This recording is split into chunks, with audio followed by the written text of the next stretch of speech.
All right, yo, what's up, everybody? Mark again. So today here I have a new guest. Let everyone know who you are, Glenn. My name is Glenn Jordan, CEO and lead operation organizer for Iceberg Elite Fitness, master trainer. Cool. So first question I want to ask you, where are you from? I'm from New York, man. I'm from New York, but now I live in Scottsdale, Arizona. Love it out here. It's beautiful as hell. It's hot. It's like summer damn near 75% of the year. How was it growing up in New York? I mean, it's open-ended. New York is nice. It's diverse. The city of New York is the most diverse city in the world, or it's been in the past. So you got like every bit of background to influence, your experience there. But I loved it. Okay. Growing up, did you play any sports? No, I never a day in my life. My parents are extremely religious, man. So they said instead of playing sports, they wanted me to focus on my studies. They wanted me to like become a businessman or something like that. So sports really wasn't anything you thought of growing up as a kid? It was nothing that interested you? No, I'm extremely active. Like I'm very athletic, but I didn't ever have the opportunity to operate on organized sports teams. So instead, I joined the Marines. I signed up when I was 17, and then I left the day after my 18th birthday. Right there you said the Marines. What made you want to join the Marines? I say in the beginning, it was more like September 11th was an impactful experience. So in seventh grade, the planes flew over my school, and I remember watching my dad and my sister come home from my sister was in high school. She lived in she was in high school in Manhattan, and my dad worked in Manhattan. Right, and the planes were a few blocks away. The buildings that fell were a few blocks away from their sites, her school site, my dad's job site. So when they were coming home, they were covered in ash, and that shit was a change. But my family's very different. They're not like me. They're religious. They're spiritual, and I knew immediately that I wanted to destroy the people that made me feel afraid. So when you joined the Marines, what was it like? Like your first experience, just signing up and getting on a plane and car? How was that? When you join the Marine Corps, the first thing you do, you got to go to MEPS and stuff. Sign your oath, speak your oath, and sign it to be a Marine and defend the country against enemies, both foreign and or domestic. Man, I was really ready for whatever it took to get there. I was extremely excited about having the opportunity to say eliminate fear, eliminate distraction and fear. How did that experience change your life? I feel like I've always had a warrior mindset. It definitely certified it, and it gave me a clear sense of direction. But the Marine Corps gave me a lot of structure and a design for structure, I should say, not just the structure. In the Marine Corps, it's like your life is regimented. You wake up on time, you go to sleep on time, you eat on time, you shit on time. Like everything is by the books, by the notes. But I loved that, and it was a huge break from norm. That was really cool, but it gave me the outline to create a similar structure and foundation for my life, so that when I got out of the Marine Corps, at first I wondered what I would do, because I joined to go infantry, and when I came home, it's like, I don't want to walk around America and kill Americans, so what the fuck am I supposed to do? That was different, but I stayed fit. I kept working out. I'll go to the gym for excessive amounts of time. And then people were motivated because I was motivated. So people were like, yo, I want to be like you. I want to train like you. Eventually I became a personal trainer.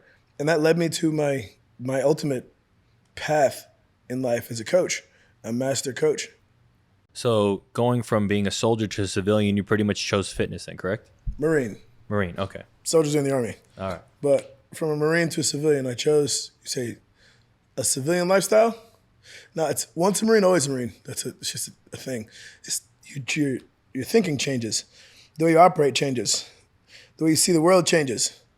And it makes sense to every service member, every prior service member. It makes sense how your lens is skewed. But it's not a negative thing. There's no negative connotations to it. It's really just that now you have a bigger responsibility as a warrior. Growing up, What did you think like a man was? Like what kind of heroes did you have? Like what defines a man to you? That's very funny. To me, it's hilarious. So I was always at war with that, right? My name is Glenn Jordan Jr., so I got my father's name. I never wanted to be my father. I love my father very much and respect him dearly as the man he is. And he did a wonderful job expressing how a man takes care of his responsibilities, how a man expresses emotional security. Father did an excellent job of all these things. Say, like nowadays, I feel like a lot of kids are influenced often by what they see on TV or on social media. I was more at war with it forever because I don't want to be anyone else. I only wanted to be myself. My mother would always say this one phrase: you have need for self-control. That phrase made me so concerned with who I'd be instead of imitating anyone else or emulating another individual. People say, like, what would Jesus do? I use that whole phrase to push me away from Jesus. Like, he's his own dude. Let him do his thing. He ain't living my life. So he ain't gonna know what's best for me, you know? I got nothing against you Christians, any Christians out there. That's love yourself, love your path, and what works for you, right? So I determined, because I chose to, that wouldn't work for me. And I stand on it, right? Having stepped back, my parents are Jehovah's Witnesses. I was like 16. I really stopped going to the Kingdom Hall because it's not a church for Jehovah's Witnesses. It's called the Kingdom Hall. But I stopped going to that. I dated a couple girls that say I would listen to their belief patterns and give them respect. So I went with them to church before, but was not for me. It's not for me. I don't have heroes. I don't believe anyone's coming to save you. You got to save yourself. Yeah, so a man stands up for himself. He stands out for his family. He stands out for his family. Doesn't step out on him. He stands out for his family. He takes care of his business. A man, because that's what I saw men doing. My grandfather was a Green Beret. My mother's stepfather. He was a Green Beret. My dad's father, I never saw him. I never met him. He was dead before I was born. But he had a lot of families. He had a lot of families all over the country. I heard these stories of different people. And instead of ever saying, I want to be like that, I want to be like him, I always felt and found what I didn't want. I don't want to be like this person. It's like, this person's crazy. What were the things that you didn't want? I didn't want to worship. I didn't want to bow my head to another, bend the knee, so to speak, as if this is Game of Thrones, right? None of that shit. Say, I grew up in the Kingdom Hall, right, in faith. As much as I still love God, he never answers a phone call or text directly. Doesn't see me eye to eye. So I feel like God's communication pattern is a bit differently. And for people who follow books, they're doing what they feel like works for them. I know it doesn't work for me. So congratulations to them. And I congratulate myself for finding what works for me. I have to find the discipline it takes to remain resolved when I'm confused. So I express symptoms of ADHD disorder or bipolar disorder. So explain your bipolar side. Like, how does that really affect your day-to-day life? I got extremes. For no reason sometimes. I get extremely happy, like very excited. Nothing causes it. There's no trigger. I just feel like really excited. And then sometimes it feels like if I was dead, I'd feel better. Or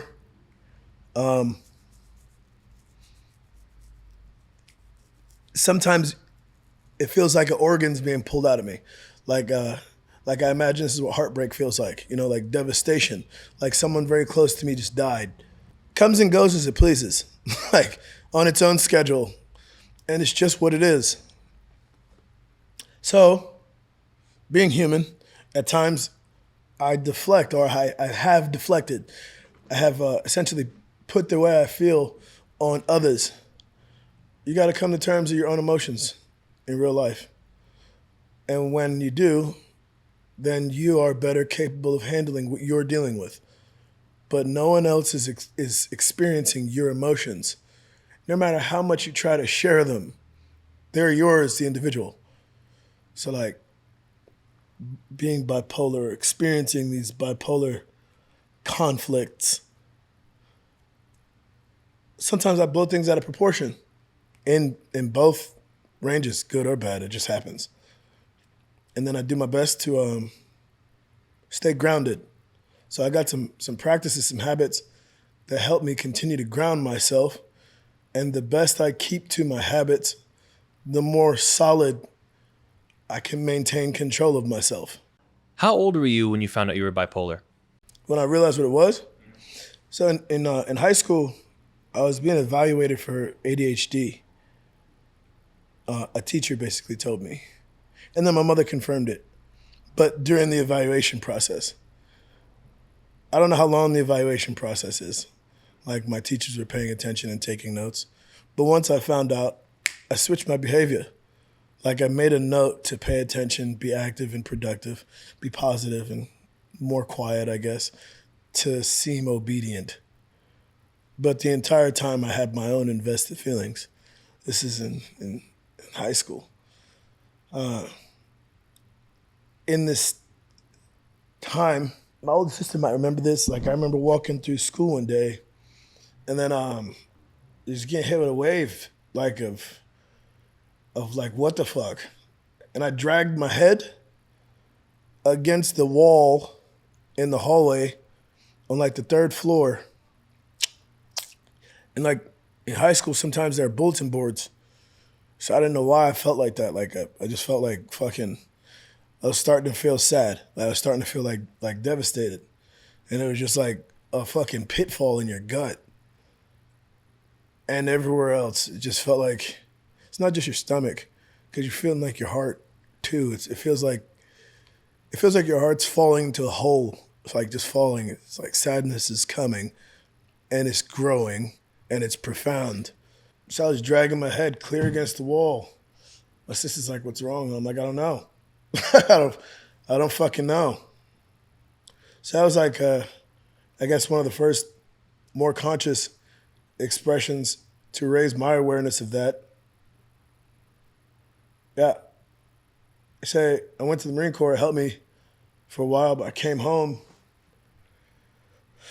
So I came home and went right back to where I was from. Went right back to the hood. So then sometimes I'll be with my homeboys. I'm like, yo, I'll wake up in the morning and homies knew it. Like I meet them on the benches outside of buildings, right?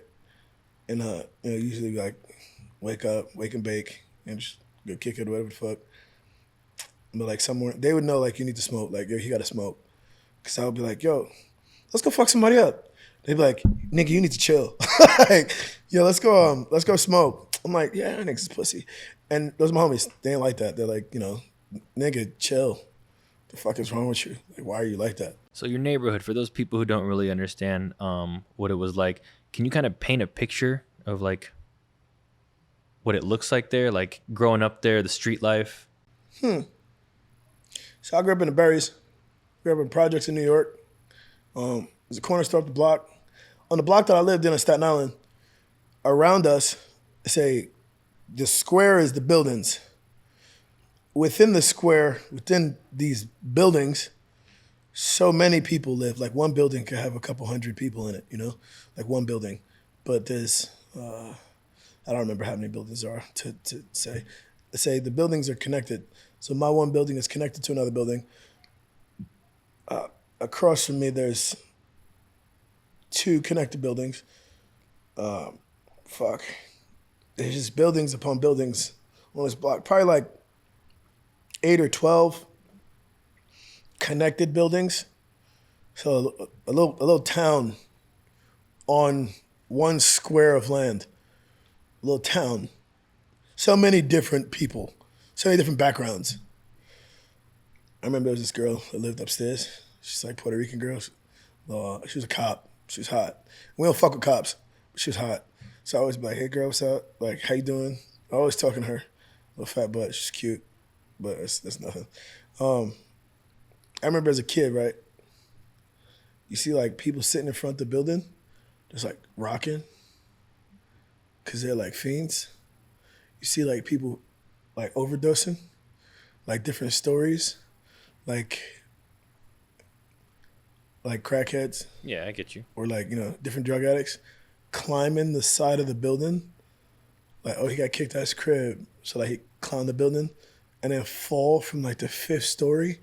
They get 5 stories up and then fall off an air conditioner and land in the bushes. Don't die though, because crackheads never die, nigga. Funny as fuck.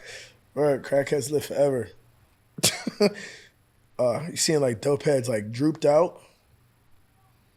Shootings in the park, in the neighborhood, stabbings and shit. Everybody getting robbed. Like people getting robbed in the summertime at night. And the summertime is always. If you're from the east side, if you're from the East Coast, you say like in the summertime the murder rate goes up. Motherfuckers get robbed at gunpoint. All types of fuck shit. And you grow up with it. I would call the candy store, not even the store. Like I called it Candyland. Because you hit the store, you young, and motherfuckers like fiends, they don't know what's going on sometimes. They just offer niggas drugs sometimes. Like, yo, nigga, you wanna hit this shit? I remember watching Crooklyn, the movie, right? How they offer that little girl to huff that bag. Have you ever seen the movie? Crooklyn? I haven't Spike actually. Lee shit. Crooklyn, check that bitch out. Okay. Or Spike Lee Productions. But these 2 fiends was like huffing some shit. And they offered a little girl that. And like, I remember like going to the store, and I don't even think I've seen these people that often. Probably like 2 or 3 times in my life completely. These motherfuckers about our store just like, yo, you want some candy? And it's not candy, nigga. Like, they got a handful of pills. I'm straight. Like, nigga, what's wrong with you? Like, Were you one of those kids? taking the candy? Yeah. Hell no. You already knew better?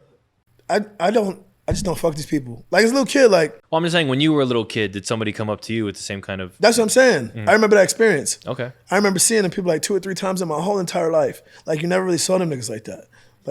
Like the people that I'm thinking of. I never saw them like that. Like, I don't know where they're from. I never saw them like that. She's like, yo, you want some candy? I remember in front of my school, like my public school, PS11. It's like 5-6 blocks away from where I lived. So like my homies, or this kid I was in school with, we was never really too close. But I said like his brothers and shit, like one of his brothers was like gangbanging or something like that. And he was chilling with somebody else. My best friend's brother chilled with him. And they was in front of the building talking about like, turning blood or some shit. No, I'm not blood. So like they would talk about like, turning blood or whatever. And like hustling it. I put you on the ground, nigga. The fuck out. I chose my own path. I'm still fucked up and kid, right? When he was young. But word. So the block was cool. Outside of our little block, if you walk out of my building to the street and then look left, there's a house that got 6 floors. It's a house, one house. They got 6 floors and like 30 windows. So my block in the Berries, we lived underneath Toad Hill. Like on Toad Hill, like Steven Seagal used to have a house, like Christina Aguilera used to have a house. Like rich motherfuckers had a house right up the block from you. And down the block, motherfuckers would, in the middle of the night, like, go try and open cars to find shit. Like, so right down the block is a sense of poverty. And the rich niggas is right up the block. And we ain't never seen them rich motherfuckers come down the block and show love, ever. But across the street is, like blue collar workers, like regular people, you know, just like just different families. You grew up close enough to difference to feel a solid separation between like what you got haves and have nots. So when you saw that, like these nice houses and stuff, did it make you feel like, why can't I live that way? Like, did I not deserve this? Why am I here? Most definitely. Yeah, most definitely. But instead of just walk around like this pit of despair in your gut, like, why can't I have shit? Like, why is it hard for me? Instead of asking them questions that really make you feel defeated, I just had a sense of determination, like to get and to build, like to get whatever, bro. Word. Like I don't give a fuck. Like no fucks given. So I don't care what that nigga got. I don't care what that nigga got. I'm gonna go get mine. Real shit. So when you were a kid, what did you want to be when you grew up? An architect. What made you pick that? My vision's different. Shit, bro. I'll see like a house, and in my head, the house just turns like blue, or there's blue, and then the outline, like the layouts. I would just like picture layouts. Legos was cool, building blocks was cool and shit like that, but I always just thought of like putting things together to make something. That's it, like orchestrating and coordinating, organizing different things to make new shit. So why did you not continue down that road? When we were kids, so I'm the third child. My parents' first child is a girl, but I disown that weak ass human being, so I don't really claim her like my sister. However, the first three of my parents' children was two girls and myself. My big sister, the other motherfucker, and me. The oldest was the brainchild. Smart. The second, she's funny. I'm the boy. So like, as a young boy, it's gonna fall on me to make whatever. But my dad would tell me to protect my sisters. And I'm the younger of the three. Like a man stands up for women. Got you. So we would talk between ourselves, and our parents are never present for these conversations. We're like, mom and dad ain't rich. Like we had food stamps before and shit. Like, so it was more like we made a decision young, who's gonna go to college because they probably can't afford to send us to college. So I was like, I bet. I don't know how it's gonna work. I'll make my dreams happen. So like going to school to be an architect, it's like, nigga, that shit is mad expensive. Like it's more expensive than other shit. I think the oldest said she wanted to be like a psychologist or a therapist or some bullshit like that. And then we never really knew what Brittany wanted to do yet. That kind of thinking, real shit, distracted all of us. That's the realest shit available. Distracted all of us. A sense of like, they can't, we didn't want to put it on them. So I was like, I'm gonna don't play football. But then I never got the chance to play sports.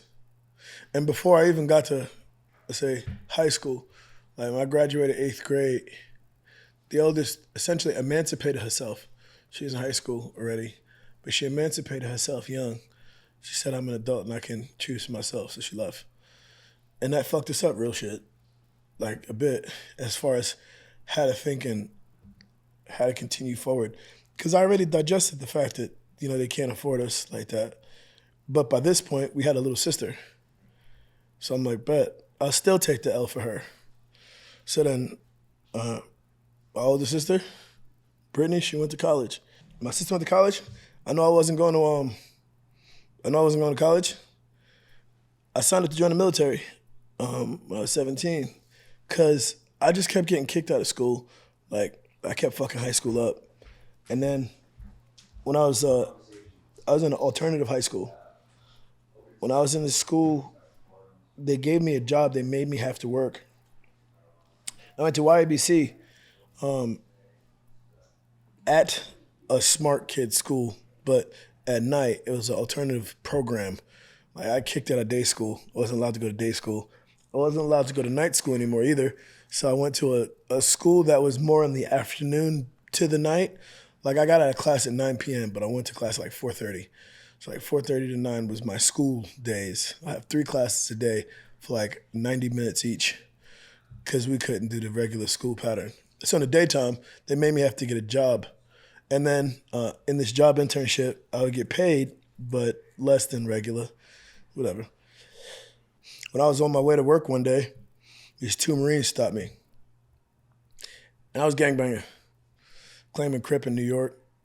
I had all these beads on me and bandanas and shit. And they from one of them was from the Carolinas and the other's from like Grenada. And they stopped me and they're like, yo man, come over here. Like, what you doing with all this, boy? Like, how old is you? And I was skinny. I'm about it. I don't give a fuck who you are, nigga. You coming to me, I don't care how many people you got, neither. Like, I'm fit. You can kill me if you need to. I'll fight to my own death. I don't care. Right? But instead, they're like, yo, man, come here. Let me talk to you, bro. So I stand out like, what up? Oh, y'all some Marines, right? In dress blues, all pretty looking and muscular and shit. All right, you clean shaven grown man. You think about asking me to join? Yeah, I'll do it. I'll do it right now. You got some paper? They said, you'll come by the recruiting office tomorrow. All right, bet. So I went as soon as I could. 17, signed up myself. I guess at 17 you could legally like sign. You're supposed to have like an adult's permission when you're like 21. But I signed and I was like, just wait till my birthday. I kicked out of that school, the alternative school, and the Marines contacted my counselor, and my counselor was a prior service Marine. So he found out that I signed up to go, and he got the principal to send me to summer school anyway, so I could finish and get my last 2 credits. And when I got kicked out of summer school, my recruiters got my diploma. So the very next day after my birthday, they picked me up. Like, we're not giving you another chance to fuck this up. All right, bet, thank you. They fought for me, you know? And I'm thankful. So when they recruited you, did you have any hesitation at all? You're just like, no, I'm with it right now. Yeah, I'm down. I was down from the jump. As soon as they came up to me, I'm like, yo, what's up? Like, either you're going to come up to me, you're going to think that you're tough, you're going to try and talk some shit, and I'm going to, like, come at you, or what? You want me to join? Because I'm fit, bro. I seen the commercials. I've been down since September 11th. I was down the whole time. So, like, what's up? So what were some pretty, scary experiences in the military? None. How did joining the military change your mindset as a man? I feel like the way the recruiters stepped out for me and, like, got me fitted to join the Marine Corps was something I valued. The problem I had, though, like, I love everybody that I was in the unit with. They're cool dudes and shit. Really cool. Great men. But I wanted to be a very active duty Marine. I got signed into a reserve unit that was going active. So I went, as soon as I joined the unit, to prepare to go to Iraq. But I say in the Marine Corps, Marines have their minds about reservists. Like, reservists are like, they're not serious. I was straight serious before I joined the Marines. So when I joined, I really just wanted to go fighting. I wanted to live and die for the shit. Like, I didn't really want to come home. I wanted to die for a reason. Does that make sense? Yes. Where I wanted to kill for a purpose and die for a reason. And that's not the opportunity I got. So I joined the reserve unit that went overseas. And though the time was well spent, at the end of the deployment I had in Iraq, there was an opportunity to, what they call cross deck, to go from Iraq to another duty station overseas before coming home. And I was like the second name on the list, but they denied everybody on our list for no reason. So you being bipolar and being in the Marines, was that something that they were aware of? Mm-mm. No? Did it affect you being in the Marines, being bipolar? Nah, the Marine Corps is a hard charger. It's a hard charger group. So I'm pretty hard charger. It's like I'm a psychopath. So I felt like at home because these dudes are crazy. I remember in boot camp, right? I asked the question, like, I said, in the beginning, because I was proud of myself for joining, and I knew I was going to do whatever it took to graduate. But I also know sometimes some people don't graduate for extenuating circumstances. Has nothing to do with me. So I knew I was going to graduate. Belief in self, right? So I bang on the hatch. This recruit requests permission to know when graduation is, so this recruit can let your parents know. A drill instructor ripped the door open, picked me up in the air, and threw me across the hallway like I was a bag of laundry. And he came and yelled in my face and was like, "You don't even fucking know if you're gonna get that far. So shut the fuck up and stay focused and go back to your rack." Bitch ass nigga. All right, sir. Like, the fuck? Yeah, I do know I'm gonna get there. I was never shook. You can't break me. I was made for this. Is a frame of thought. But life had different plans, So after the Marines were done, you came back to civilian life, and you went into fitness. You're now currently what, a personal trainer, correct? Mm-hmm. How did you come across being a personal trainer? Like, what was your first experience being a personal trainer? I would train for excessive amounts of time. In the Marines, I would train for excessive amounts of time. So people think like a 3-hour workout is like excessive. It is. It's excessive. I would work out in the gym between like 6 and 9 hours a day. Like I would work out, I would leave and get some food, and then come back and work out some more. But I would just do workout to workout to workout to workout. Like I would spend my day in the gym. In the past, right? Let's say like a couple thousand years ago. Think of like gladiators, always training to fight. That's how I shaped my mind. So that's how I shaped my day when I came home. That's all I really wanted to do. Let's do some cardio in the morning. I wake up with it, eat some fruits and veggies, then have a nice dense protein meal, relax, have a nice carb load, go hit a nice heavy weight session, finish heavy weights, go mobilize, do some calisthenics, go back to the gym, do some more weights. Word. I would train the whole day. I would just train. I didn't have anybody around me that lived anywhere like that, like anyone, like anybody. I got into some fight training schools a couple times. I didn't keep up with any of them. I guess we didn't synchronize, but I just kept training. In the midst of me training so much, people would want to work out. So we get to this one gym. I was training at it was at Dolphin Fitness in Grasmere, Staten Island. Shout out to Grasmere. But at this gym, we're leaving the gym after a nice heavy weight training session with my homeboy. And at the end of the session, I'm like, yo, let's go do like 10 minutes of cardio, 20 minutes of cardio at the end of the session. So he gets on a treadmill, and there's no two treadmills next to each other for us to be near each other. So I get on a treadmill a little bit of a distance away from him. I finished, and when I finished, like I was running, I finished running, I stepped down, I looked to the side, and he's walking incline, like doing I used to call it like the juice head walk. So he's doing like the juice head walk, holding on and walking incline. So I laughed and then said something about him. Like next to him was some woman, basically. This woman took it upon herself that I said something sexual to her. First of all, I never said anything sexual at all. But I laughed at my homie and said some bullshit like I was making fun of him real quick. Like, that's it. So she stepped off and she went to the counter and began to yell at the counter. Like, this man, blah, blah, blah, is always in here loud and obnoxious. This person that obviously came out of jail, these are her words, doesn't even belong to being here. He shouldn't be here, and you allow him in here and all this other shit. And he just sexualized me while I was on the treadmill. And the staff that knew me was like, first of all, it's not Glenn, because Glenn's a Marine. But that's also not Glenn, because he's not like that. I want to see your manager. She just kept pushing the line. So the dude's like, unfortunately, man, I can't have you in here anymore. Word. I was so pissed at first I wanted to sue. I wanted to break his fucking face. I wanted to throw that bitch through a window. These are my real wants. I don't care how you feel about it. Real shit. Instead of pursuing any other negative course, my homie's like, yo, bro, let's just go get a different membership.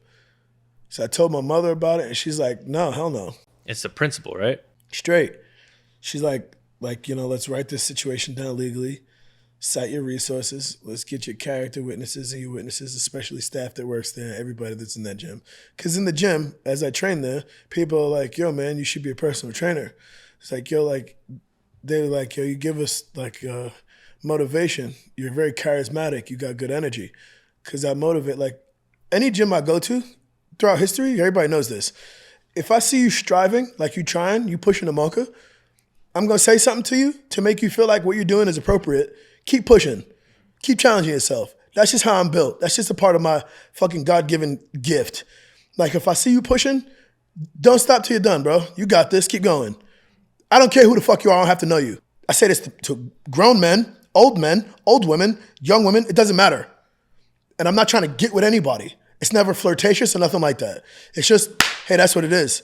Take that and, yo, keep running. You got your route to run in life, and I got mine. And while you running your route, you ain't in my way. I'm a steamroller. I'll crush you.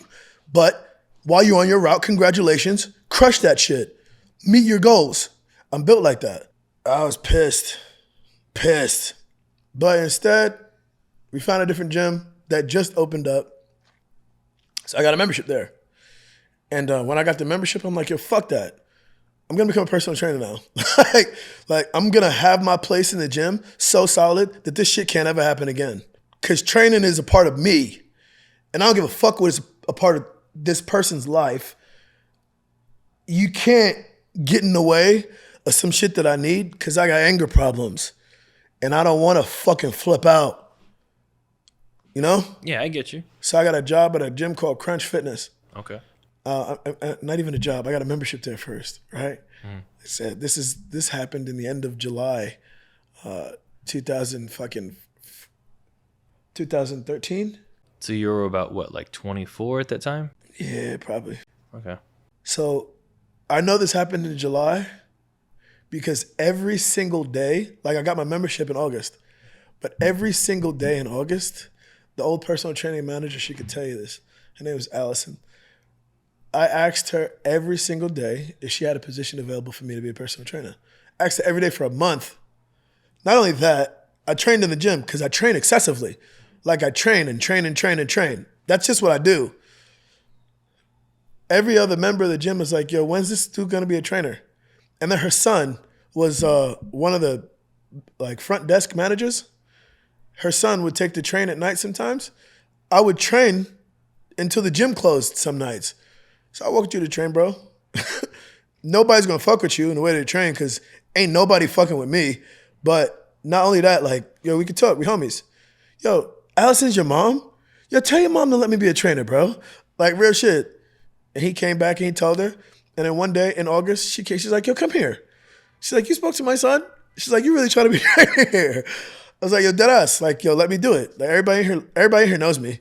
Like, cause I know people from my many walks in life. So she hired me essentially before she let me be a trainer because I didn't have a certificate. I just had energy, like a lot of it, and experience.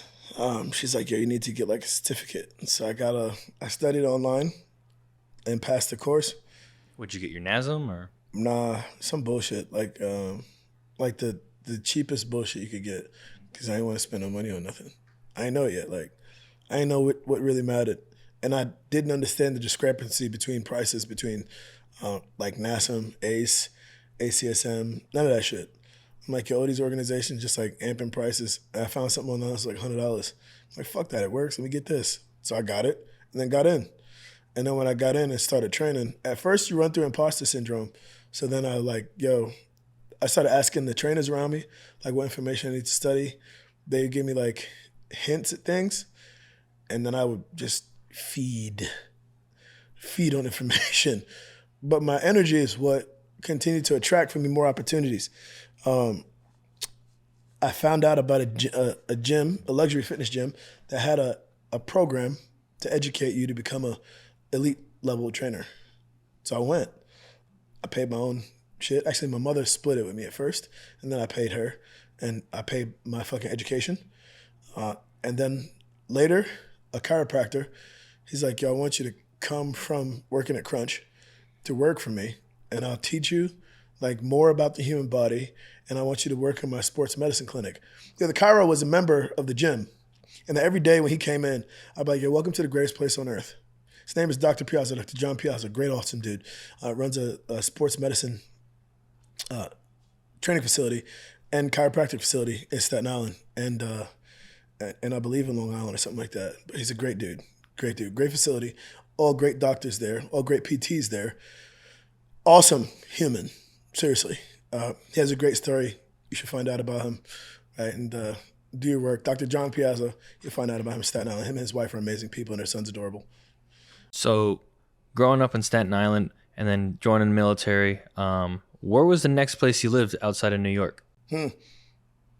Here. Yeah, I moved to Arizona. So I stayed in New York. I bounced around New York for a bit.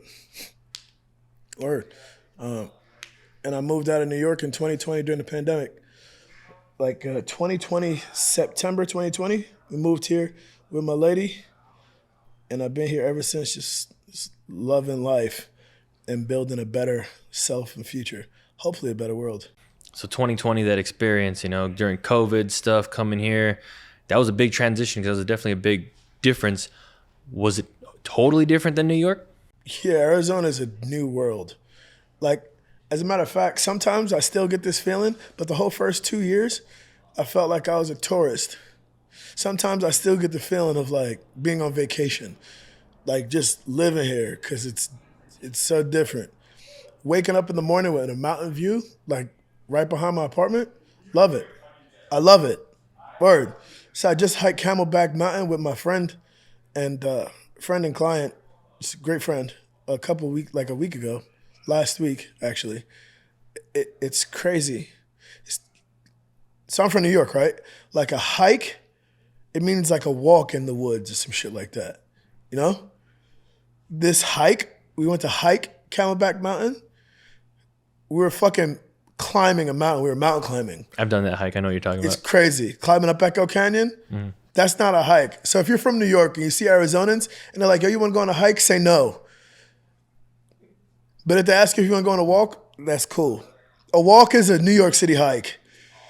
I say a hike, you mean do you want to go fucking mountain climbing? It's wild.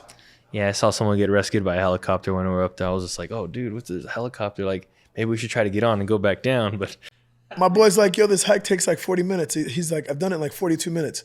Like that's a record time, by the way. He's in the newspaper for having done it. oh, okay. Like years ago, for real. I don't remember how long it took me. I think like an hour It took or almost like something. 2 hours Yeah. to get to the top.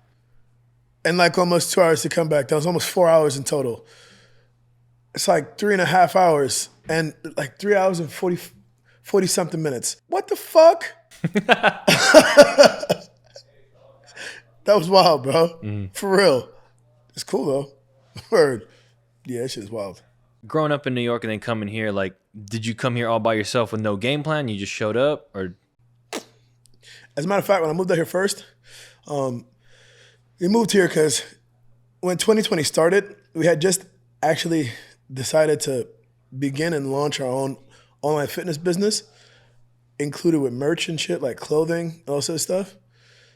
And yeah, we launched it like probably like February 28th, like damn near March 1st. 2 weeks later, the world shut off. It's like, oh shit, well, fuck our business. Fuck our lifestyle. We got no opportunity to do shit. Real talk. And everybody's like, yo, do you do virtual training? And I knew already I didn't want to do that shit. I didn't. But I was also a coach at a CrossFit gym. I just became a coach at a CrossFit gym at CrossFit Kingsborough in Brooklyn. Shout out to Chris Sainsbury, awesome, amazing man, wonderful human. And shout out to CrossFit Dean, right? Boy, I had just had the opportunity to join that community. It's a great community. I was doing some weightlifting with James and his girlfriend, Christina. awesome. But when the pandemic changed the world, we had to change lanes. We didn't really have a choice. So at first, my thought process is like they try and restrict people to the house. Say cabin fever is a thing.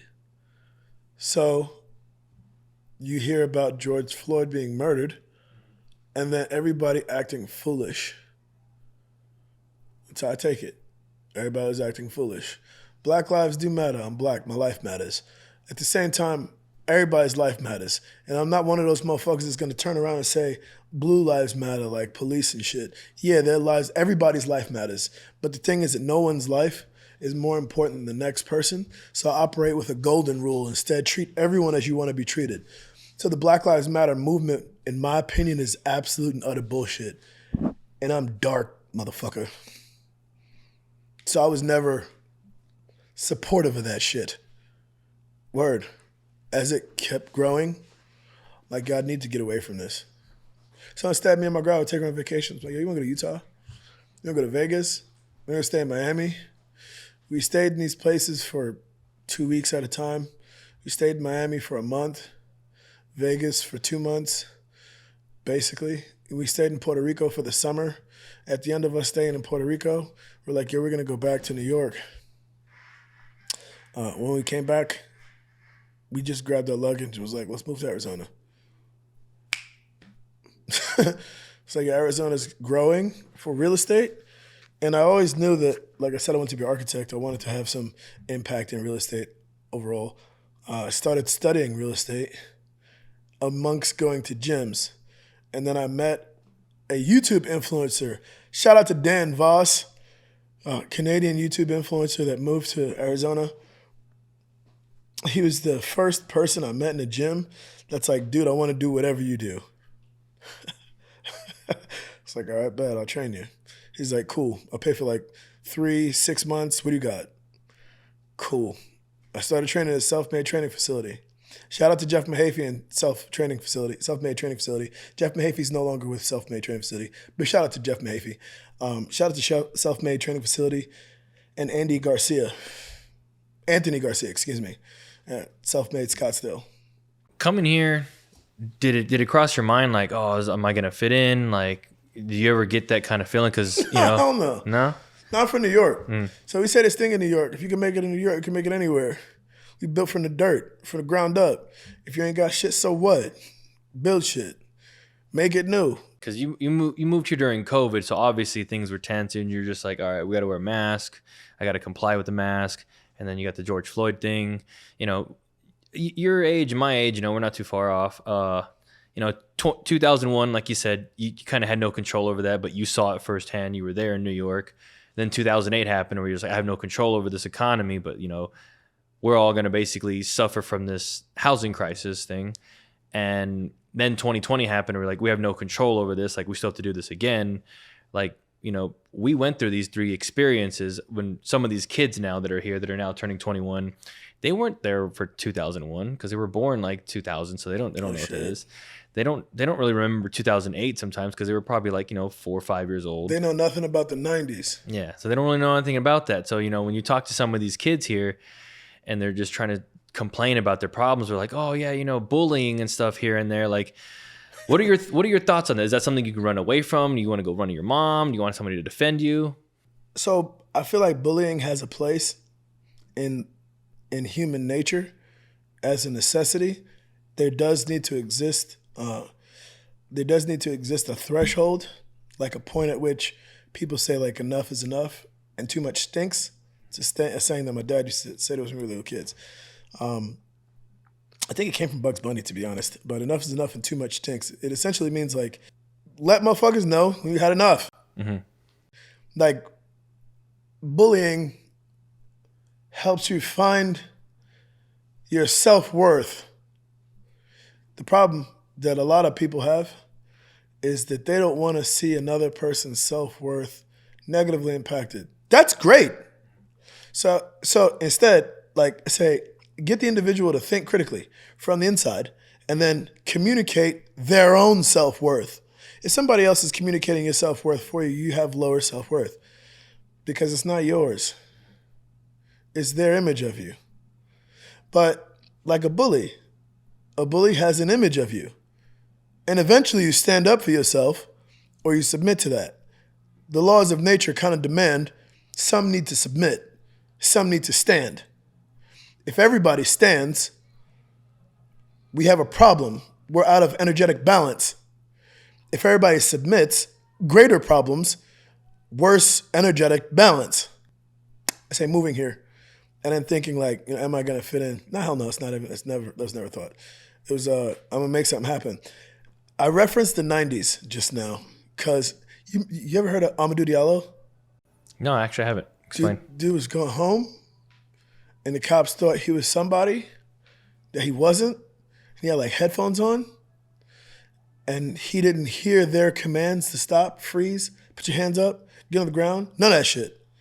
So they started shooting at him when he reached for his keys to get into his building. They shot at him like 21 times. You heard of Sean Bell? Not actually. Wow. So I'm from New York. And in the 90s and the early 2000s, there are some ridiculous stories, history of black men being murdered by the police. This is murder. It's not just an accident. They shot an excessive number of bullets. Let's do this question. Amadou Diallo, an unarmed immigrant from Guinea, was shot 41 times by 4 New York City police officers. Out of the 41 shots fired, 19 struck him, leading to his tragic death. I don't believe it was 41. You think it was more? I think it was like 93. Some shit like that. So 93 bullets. Do you think anybody like reloaded and used another magazine? They reloaded all of their magazines and dumped all of them. How many rounds are in those mags, do you know? 9. 9? Okay. What, 6 officers shot at him? 4. He was shot by 4 New York City officers. I think 6 officers shot at him. He got shot at a lot, excessively. As he was reaching his pocket, he was being shot. His arm flung out and through his wallet. So they thought it was a gun. Gun! And they just kept shooting him. Sean Bell, a 23-year-old black man, was shot a total of 50 times by New York City police officers on November 25th, 2006. Bro, look, the numbers that it's telling you, right? Like, he was shot 50 times. They shot at him like 131 times. Why did they shoot at him? He was in his car. He was leaving a party. I'm black. Mm-hmm. In the 90s, I was growing up. I was born in 1988. Mm-hmm. So I'm a little boy. Fuck. What's this man's name in California who's beat by the cops? Oh, Rodney King? There you go. But they beat that man excessively. It's on video, right? Yeah. Remember that? I remember that in those riots, yeah. I grew up from those experiences, shaping my psyche with who you're supposed to trust to serve and defend. Public defenders are the same individuals you got to worry about being your real bullies. I was riding my bike, training to join the Marine Corps, making sure I had good endurance. It was my mother's bike. My bike I didn't want to ride for whatever reason. I took my mother's bike out. Cops pulled me over on, They pulled me over on a street. Fuck, I can't remember the name of it right now for whatever reason. Was that also your first encounter with police? No, hell no. No, hell no. Word. Cops pulled me over. They drove the car into the front bike tire to stop me off the bike. Like, not like stop, like boom, right into me on the sidewalk. Like, I thought maybe like you're not supposed to ride on the sidewalk or some shit. Not even like I did something. Mm-hmm. Like, yeah, they want to get me off the sidewalk. Staten Island, New York. I went to boot camp in 2007. In 2007, in the summer, preparing to go, just like prepping, I get pulled over on a bike. They surround me with like 6 cop cars. They take off. I had a hat on. My beads were on me, like as a gang member, but under my shirt. Because I'm riding, I'm doing cardio. Mm-hmm. Like, I'm not like flaunting anything. I'm doing cardio. But they take my hat off, my beads off, whatever. They cuff me and throw me in the backseat with no words. They don't say shit. You think it's because of the colors?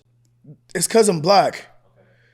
Dude, they pull me over, throw me in the back seat, cuffs on me.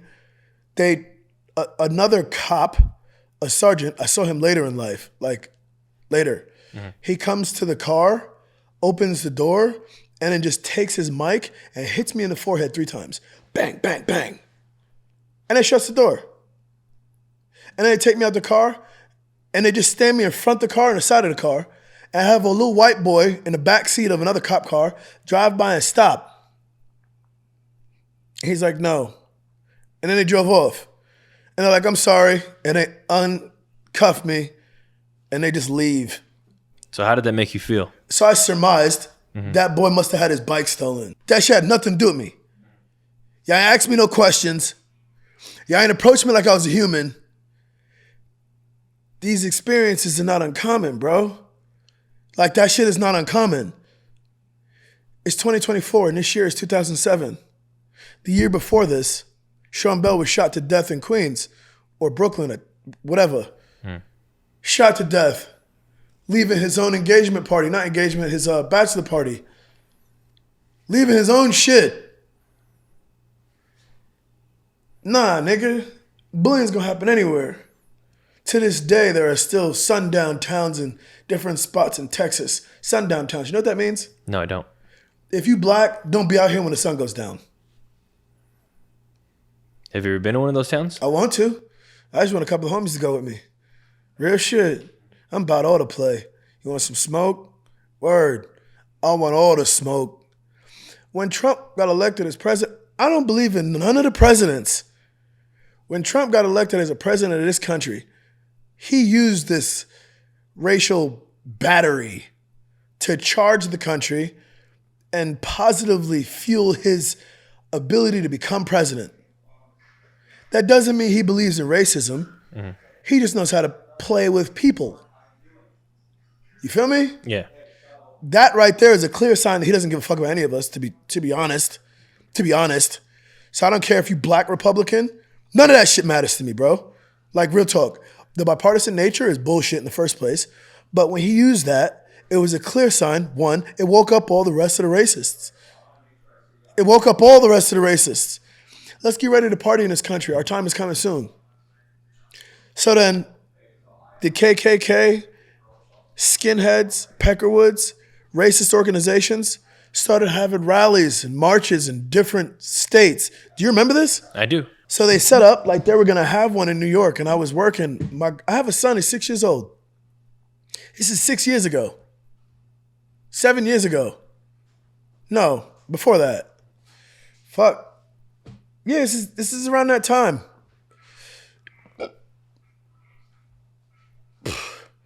My girl's pregnant with my son. I work at New York Health and Racquet Club on 21st Street in Manhattan, and I'm talking to my coworkers. I'm still very well connected with gangbanging, you know? Like, to date even. But let's say at this point in time, even more so. So I talk to my coworkers, my ethnic homies. Like, yo, look, they're thinking about having this KKK chapter because they put a bulletin out as far as where they're going to go next. And they're saying they're either going to come to Queens or Long Island, but they're going to come to New York. And they come to New York, like, in the hood, like all the hoods are like connecting to get ready to go break their fucking heads open. Fully fit, you know? I'm not about racism. My son's mom's a completely white girl, 100% Irish, paler than the clouds in the sky. I'm not about racism. I'll fuck the shit out y'all white women, baby. Not about no racism. None of it. But it gets the fire in my stomach up. So I want to go get that smoke. I want to go crack y'all heads. My personal training manager at New York Health and Racquet is like, yo, listen to me. She said, I know who you are, where you from. She's like, one, don't bring that shit to work. Like, don't talk to none of these boys like that, because they're not like that. Like, yeah, they black, and I'm sure it fuels a fire in them, but they're not like that. So don't talk to none of these boys like that, first of all. Like, don't do that. And yourself, you're about to be a father, young man. She's like, you should not be even thinking like this, entertaining these thoughts. I'm like, yo, Angie, I love you. Fuck all that. Word. let's say when you old, for however time has passed, and you get to look back on your life, and you remember you had an opportunity to literally fight racists, what kind of human do you want to be? I know who I am, and I am actively the individual that is down to fight racists. You say go to some sundown towns alone or by your, like alone or with some homies. It isn't smart to go alone. As passionate as I can be, it's not a smart idea. Yeah, you're not Rambo. That shit's not real. Mm-hmm. Rambo's a character in a movie. That shit ain't real, nigga. Go out there, some smart choices, take a couple of their heads back. I'd love to. Yeah, with the right team. Mm-hmm. Any of you prior military men that are black, ethnic, or white and against racism and want to go take some heads, let's go take some heads. I'm game. But the racial climate in America and the world, it still exists, bro. And it's still gross. All right, cool. So let's pivot things a little bit differently. You said you had a son, right? Yeah. Are you still with the mother of your child? Not at all. No? We don't even talk. For the last 2 years, she decided that I can't talk to my son either. She's got a new man and a new daughter, and she figures that he's better off not knowing me. Especially you moved to Arizona, so he don't need you, ain't even close. It's not that easy to just travel here and there. So she's like, instead, let him have this life and just leave him alone. I'm not built like that. So, Caitlin, I'm coming for you, bitch. I'll see you in court. I'm down for all the sports. So how did that end? Like, why did that end, actually? I'm a complicated human being. Word. I'm polyamorous. Since I was in high school, I've been okay with and down with, let's say, entertaining a polyamorous lifestyle and relationship structure. So I believe polyamory is more beneficial than monogamy. I think, for me at least, right, for certain individuals, honestly, for most men, polyamory I feel like is actually a structure that can work best, and it is healthier for society, ultimately, because it involves more collaborative effort and open communication, like actual, real honesty. So I felt it necessary to communicate that these are my values early on before she was pregnant. Did you feel like you did a good job of communicating that? Most definitely. She, like 5 months into relationship, we were watching Marco Polo on Netflix. I like that show. It's pretty cool. Season 2. And she's like, that's some shit that you want. Kublai Khan had like thousands of fucking concubines and shit. I'm like, yeah, nah, it's not what I want at all. So I express a value for, in an ideal and perfect world, the opportunity to entertain 4 wives in a collaborative effort for one large family. She communicated more so then, like, that basically she changed her mind from being able to entertain situations like this in any bit of our future. Like, how could you ever want these things? Like, I can't be with you if you can even see anyone else as attractive. That's not real. Like, in my brain, it doesn't make any sense. I feel like every person does something for another person, for everybody. Like, people serve and help each other, right? So, let's say some people are capable of essentially helping you do more than others, or other things that others can't do. So instead of trying to place unnecessary stress on people to manage tasks that they can't do, just properly delegate. So with that being involved in like the relationship and family structure, first of all, it was never pushed. Like, it was never pushed on, like, ever. Let's have a threesome with anybody. None of that shit, nothing. We were still getting to know each other. We got in a hurricane relationship, like, really fast. We were really close together, and like really fast she was pregnant. But when she got pregnant, instead of like, yo, have an abortion, it was like, yo, I got you. Let's do this together. She's like, bet. So I was willing, more willing, obviously, than she would be, to create what a family could have grown into. So what was going through your head when she told you she was pregnant? Were you freaked out, or did you feel like these instincts came in to be a man? Nah, dude, I knew when she was pregnant. Like, we had sex one night. Like, I told her she was pregnant.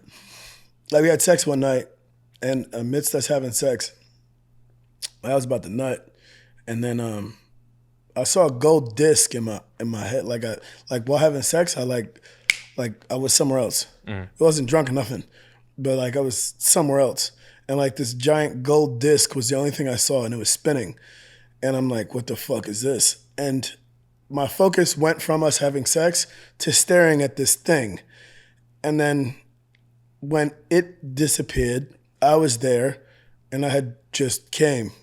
I'm like, oh shit, you're pregnant. And she's like, what? Don't fucking say that. I'm like, my bad. Like, never mind. Like, what the fuck was that? I don't know what that was. So we just sat down and we watched TV. We fell asleep. And then I remember, like, nah, you're fucking pregnant now. Did you view that as like some sort of spiritual like experience? I don't know what that was. That's the best way to say it.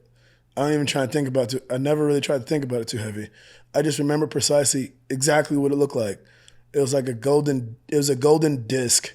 It was a disc that was gold that had sharp edges and it was spinning. That's it.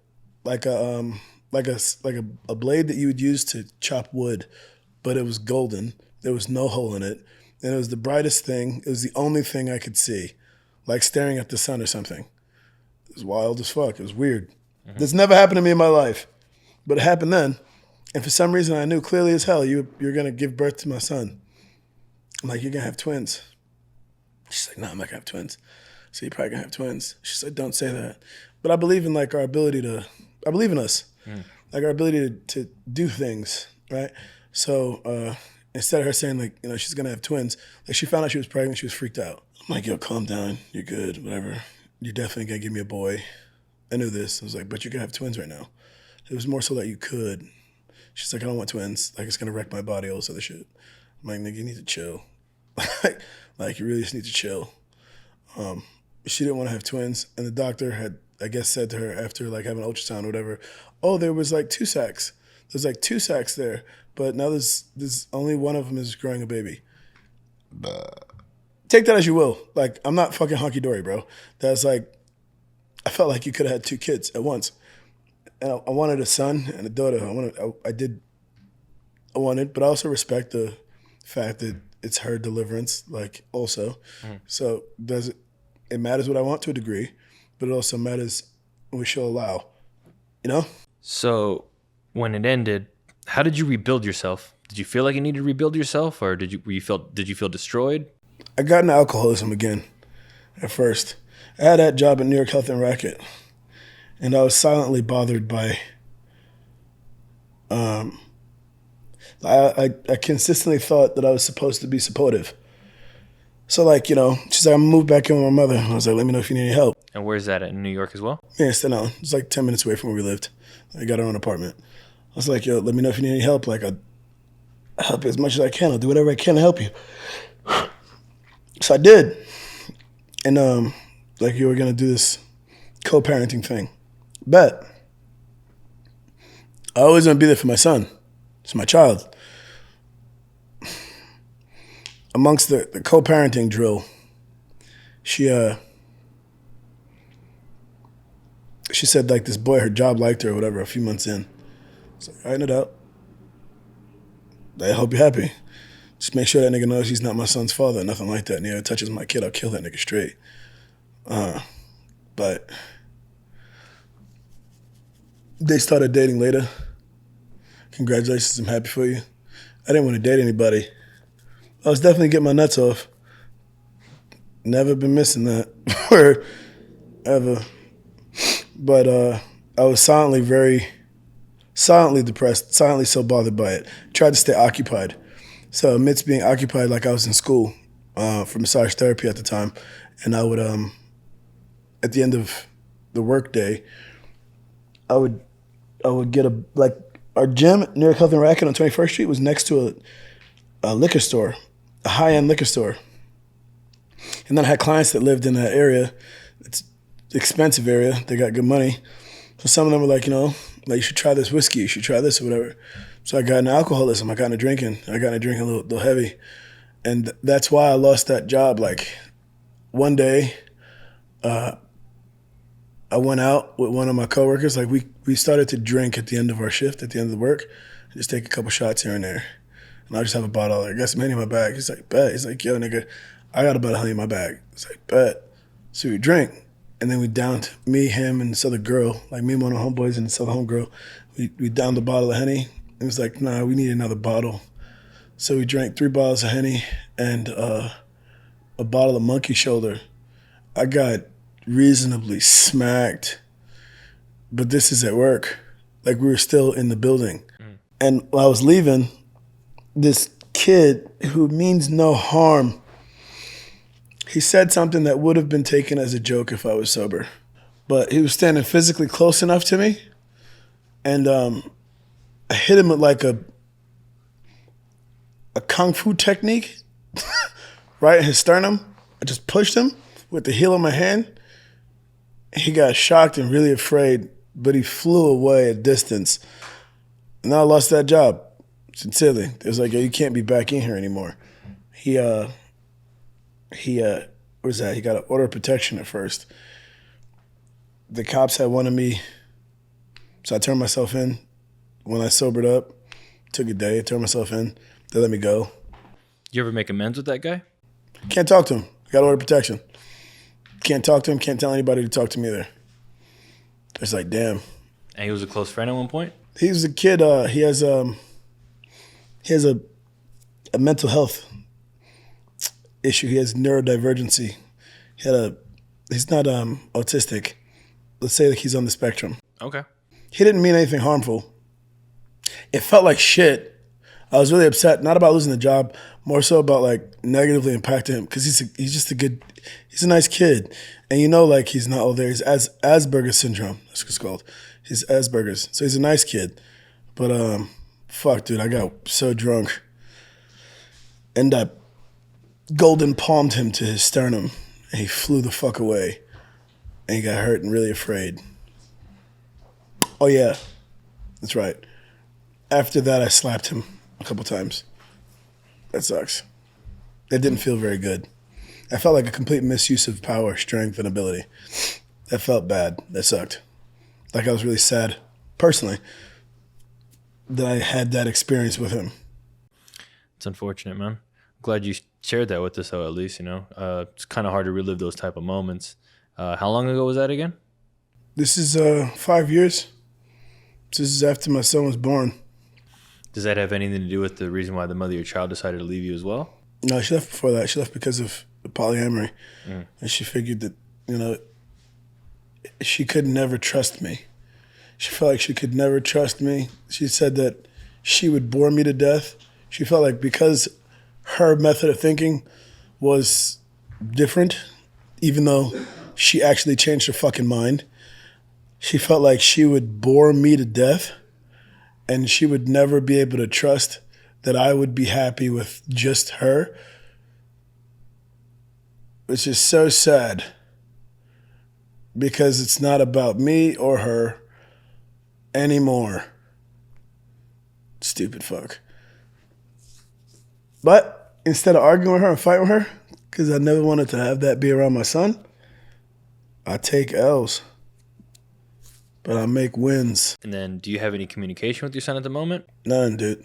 So that's got to hurt then, right? Every day. Are you even able to like see what he's up to, or not even pictures, nothing? Nothing.